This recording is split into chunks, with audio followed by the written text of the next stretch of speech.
were doing there. And of course, as we know, Brazil's a great centre for socially committed theatre and arts work. A lot of practitioners, both from and working in some of the most marginalised communities in the favelas, etc., throughout the cities of Brazil. So I was lucky enough to spend a bunch of time researching in a variety of places. And at one point I met a group of young people who've been working with a local leader putting on drama in their particular area. And we sat down to talk about the work they've been doing. It was just a play really about their lives. But they were from one of the quite difficult favelas on the outskirts of Sao Paulo. And they asked me why I was there. And I said, well, I'm here to learn, because you're famous for what you do, for the work that you do in theatre, exploring what theatre can do to change lives. And we had a bit of a dialogue. It was all being translated, because my Portuguese has never been very good. And started to talk about what that meant. And they asked me, well, one of the lads asked me for some examples of what I meant. What are we good at? What is this theatre that we do? And I said, well, have you heard of Augusto Boal and Theatre of the Oppressed and his work? And he said, oh, yes. I used to be in another group that we did Theatre of the Oppressed. And I said, oh, what happened? He said, I left. I got tired of being oppressed. And there was something in that for me that was really important about how we think about theatre as a tool and what theatre is and what it can do for us. So when I started off in Wales, I started thinking, yes, about Grotowski, yes, about Boal, but actually perhaps a little bit more about two other traditions. One was the tradition of my famous namesake. I sometimes still get asked, maybe it's a sign of advancing age, whether I wrote the book A Good Night Out. I have to say, no, that was written by someone who is considerably more senior than me and sadly now passed on. But the great book A Good Night Out by the much more famous John McGrath of 784 Theatre, which really looked at how the customs of working class clubs and culture actually had quite an anarchic and joyful attitude to change. And also a tradition that had become really important in Wales over many years of site-specific theatre that was very much about a place and grew out of a place, and in a way wasn't comparing that place with somewhere else, wasn't saying we're more poor or less poor than somewhere across a border or in another part of the country, but saying who are we here now, what is this place that we're in. Pretty much all the work that you're seeing on those slides there is in some way a response to those two questions. That 784 question of what is the culture that's here, what is its own anarchy, its joy, and what is this place that we're in. Let me give a few examples of the principles that's behind some of the work on the slides there. I think there were really three principles of the work that we did at NTW. So over the last 5-6 years now, we've made over 40 pieces of work in different places in Wales. And the first principle, and I think the most important of all of that work, has been to spend time in the place where you're working. So unlike many other companies, and even actually unlike 784, by and large we're not rehearsing something and taking it on tour to a whole bunch of places. The actors, the production company, everybody that's around a piece of work is spending time in the place where that piece is going to be performed. It's researched there, it's made there. So, when the company was making a show with Louise Ann Wilson about the life of farmers on Snowdon, we transported everybody who was involved in the show into Snowdon, into the Snowdonia area, stayed in cottages there. Louise spent months and weeks and months living with and talking to the shepherds who work on those hills about their lives to make a piece that they performed in alongside professional actors. And that afterwards they said to us, "Thank you so much for doing this. You took such a risk doing this here." I said to them, what was our risk? We were doing what we do, we were doing our work. Wasn't it you taking the risk to do a piece of theatre when actually that's not something that you're used to doing? And they said, no, the risk is committing to our lives and our experience and bothering showing people what that life and that experience is, because the risk is that people might not care. For me, it's not much of a risk, but it's certainly a risk worth taking. When the artist Mark Rees went to Barmouth, which is a seaside town where the very first Thomas Cook tour took place many, many years ago, he spent again a year talking with local people about what their stories are and what went on in the town over the years. You may have seen at one point a picture of an older lady, of a young woman running across a bridge with a young soldier and an older lady dancing with the same soldier. That was one of the stories that was told in that piece. About a young woman who'd lost her fiancé in the Second World War. So the image of the two running across the bridge is the story of that young woman and her fiancé, and the last time that woman remembered being with her fiancé.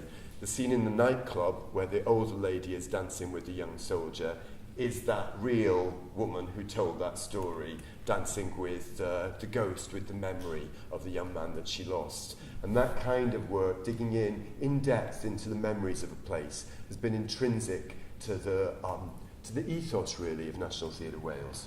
Could talk about many more, but perhaps the one of my favourites of all is when we worked in Treorchy, which is a mining town up in the Rhondda Valley in South Wales, and a place that used to be the home of one of the great miners' institutes, the workers' clubs that were built by miners, often using a penny in the pound of their wages, because they believed that culture was important in these working class communities. And these aren't ordinary working men's clubs. These are palaces of culture, fun palaces in a way, Stella, that delighted, inspired and educated the people who went to them. But many of them have fallen into disrepair.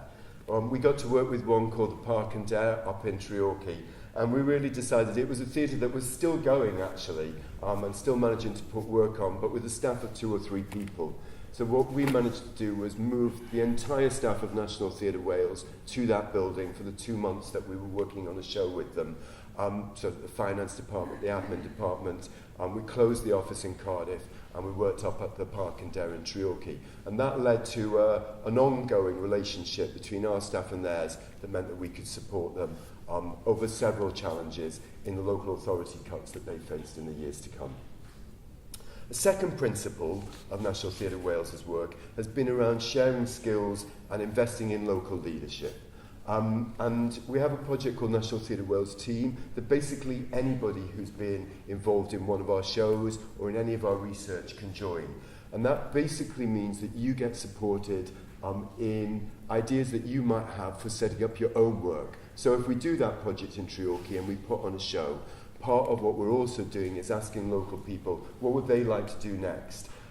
And then rather than coming back and doing it ourselves, trying to support them in the skills development to develop that work in their own communities. National Theatre Wales Team also works as a network across Wales where people can support each other. So, for example, a young video maker that we helped get things going in Butetown in the Bay area of Cardiff later went on to help the setup of a video group that a middle-aged mother in Prestatyn that we'd also worked with wanted to set up for young people in her community. So she was supported in that, yes, by us, but more importantly, by Gavin, who was a young video maker from Butetown. And making those links and taking people, Gavin had never been to North Wales, a lot of people in Cardiff don't go there, making those links and making those networks was very important for us. And perhaps the best example still of that for me is a project that we did in Butetown actually, called Dagabe. And Dagabe was born out of a show that we did in our very first year, where we wanted to work in the Butetown area of Cardiff, which is the most multicultural area of Wales, and has a really long history of people arriving into the city through the merchant navy in particular. And people from all around the world are there. And looking at shows that would take place in Wales in the first year of NCW's work, we felt it was really important that we gave a wide picture of the country, not just the mountains and the mining towns, but also an area of Cardiff that has welcomed people from across the world. So we made a show there called the Soul Exchange. It was actually put on partly by support with young artists from Contact, and that's a little thing about connections and that I'll go into later on. But it was an exploration really of the history of the area, of the many communities who'd come there. And you'll see a few pictures whizzing by of a guy in a taxi and lights up and performance going on in a tower block. And basically it was presented as a taxi ride around Butetown, because many of the taxi riders of Cardiff live in Butetown and are from those immigrant and second generation communities that were originally seafarers. But at the end of that show, and we worked on that show with a bunch of different people from the area, from all of the communities, including a group of young Somali poets. And at the end of the show, we did our whole conversation with people around NTW team about how you can get involved investing in your leadership, and that we were interested in people's ideas about what happened next. And a week after the show, 3 of the young Somali poets, you'll see a picture of 4 of them actually, comes up at one point in the slideshow, came to the office and asked for a meeting with me, and sat down in a meeting with them, and they said, okay, so were you serious about this thing, about we can do whatever we want to do next? And I said, well, I wouldn't have said it if I wasn't serious.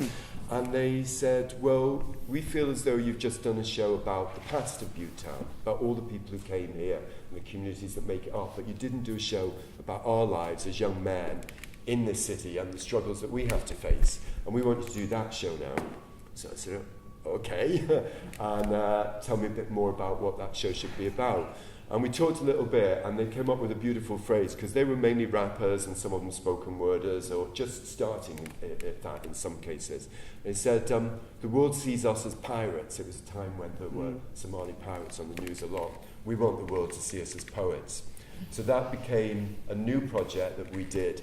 But because in that case, it was about them wanting the world to see them differently, we realised actually that it couldn't just be about support for workshops or support for what they could do next. We had to do a big piece of work with them. So you might see an image in there of a big sort of wooden mushroom that swings by at one point. And that's the final scene of the show that we did with those young poets, which took place in the Senedd building, the government building for Wales, and replaced the legislature of Wales with poets as legislators for one day, and hopefully, at least for a few people, got out that message that young Somali men can be poets, not pirates. The third key principle of the work at NTW is, I guess, a more personal one, really, is that it's about networks, and yes, it's about the support that we can give, but it's also about the commitment of the individuals.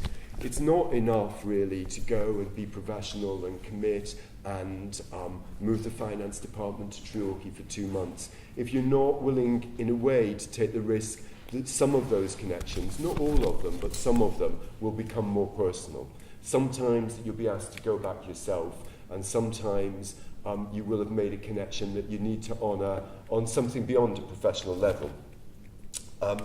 A big example of that, and probably still one of the biggest shows that we've ever done, was a project that we did with the actor Michael Sheen, very famous Hollywood actor, but also a guy from Portolba, the steel city in the south of Wales, that's often denigrated actually as a place of industrial decline, and particularly mocked because it has the sulphuric smell still of the steelworks, and it's a place that people don't want to go. But Michael came from there, and as an actor he wanted to go back, and he did. You'll see some rather religious imagery at some points up there, and that's Michael's reimagining of the story of the Passion, but actually not as a religious piece, but as a secular story about a teacher who has lost his memory and needs to rediscover it in the town that he's from, and the ways in which, because of political agendas, because of corporate agendas, the ways in which he's marginalised and picked on. But that show became actually a statement about the town of Portolba and the things that happened to it. You'll see an image at one point of a bunch of people standing under a motorway. And that's based on the true story of a street called, well, it's set in a street called Llewellyn Street in Portolba, which is a regular terraced street, Victorian terraced street, but on one side of the street was knocked down for the M4 motorway to go over, and the other side of the street is still houses. And the M4 motorway drove over Portolba, so most people actually don't ever go to Portolba, they drive over the top of it. And the images that you see there were created with local people about the ghosts and memories of the side of the street that's been knocked down. And that project for Michael was all about those memories, those forgotten stories. And that piece, particularly in South Wales, became a massive political moment about the ways in which those kinds of towns have been forgotten, and had a knock-on effect for people who set up projects as a result of Michael's version of the Passion. And for him, that meant that there was an intensely, yes, it was the town that he lived in, but actually he'd made a commitment above and beyond perhaps what he'd even initially expected, and had to continue going back, making connections, supporting people, doing charity galas, all sorts of things. It became a real part of his life that he'd done that show and that he'd made those commitments to those people. For me, on a maybe smaller level and a less Hollywood glamour level, most recently I did a show up in Merthyr Tydfil, which is another much maligned town. It was a version of Brecht's Mother Courage, done with a cast of entirely Mother Courages, all mature women, let's say, and some professional actors, but also a chorus of local women. And part of the commitment to them is, what do you want to do next? And they said that they wanted to keep performing, and we've been doing workshops with them. But during the show, it was announced that I was going to be leaving National Theatre Wales to come back here to Manchester. And that became a point of conversation between me and the women in the group. And basically, they said to me, well, that's really not good enough, is it, actually? You come here, you set this thing up, and now you're going to bugger off to Manchester, so what are we going to do about that? And as a moment of personal challenge, actually. And of course the answer was, well, I have to come back, and I have to, continue sometimes to come to a workshop with you alongside other people. But also, and this was the bit that they were really interested in, you have to come and visit. So I will have a chorus of middle-aged Mother Courages come and stay with me in Manchester. I will be happily introduce them to all of you. Sometimes it's a more specifically political commitment. So we have a project, for example, called the Big Democracy Project, where we've been going to areas throughout Wales and asking what's a key local issue, and then doing an evening of performance and debate with local performers around that issue. And that's now building into a project where we identify the key issues for Wales through those kinds of performance debate forums. And again, in the March, we'll be returning to the Senedd, the Assembly building in Wales, to take it over for a day again. Not with one specific community, but with all of the different groups we've worked with across the country, asking what's a key local issue that we can debate, pulling all of them into that space and deciding on one key issue that seems to the whole group of people to be the most significant issue facing Wales, and then deciding what an NTW show or performance or project that we could create over the next year about that issue could and should be. So theatre growing up from a democratic base, but also with an underpinning of politics, not even primarily in its themes, but actually in the ways that it gets made. So returning to Manchester to run a world-famous festival full of artists of real great significance. What's that going to mean to me? Well, I think commitment is a good starting point, and one of the joys for me coming back to Manchester is that through projects like that one that I mentioned, the Soul Exchange, where young artists from Contact, where I used to work, have stayed involved in the work, I get a bit of the payoff this time, because the welcome that I've had coming back to Manchester from people that I've worked with, including many of the younger artists at Contact, has just been fantastic. And I look forward to exploring how those connections and that commitment make sense in something that's very different, a big festival that actually does include extraordinary names. And how do we make those connections between the many people and networks here and the kind of international work that the festival does?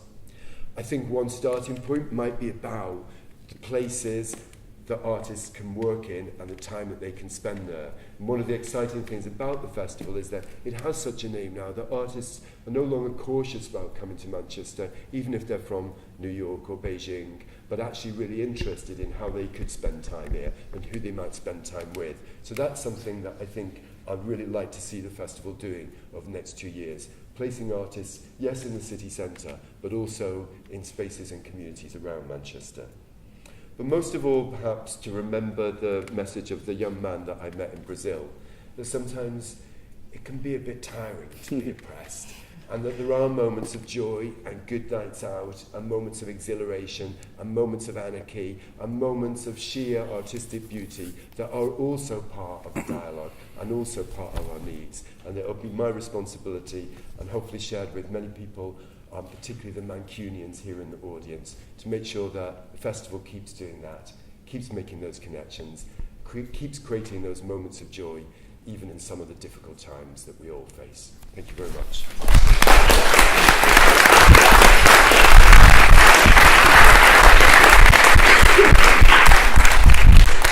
Thanks very much, John.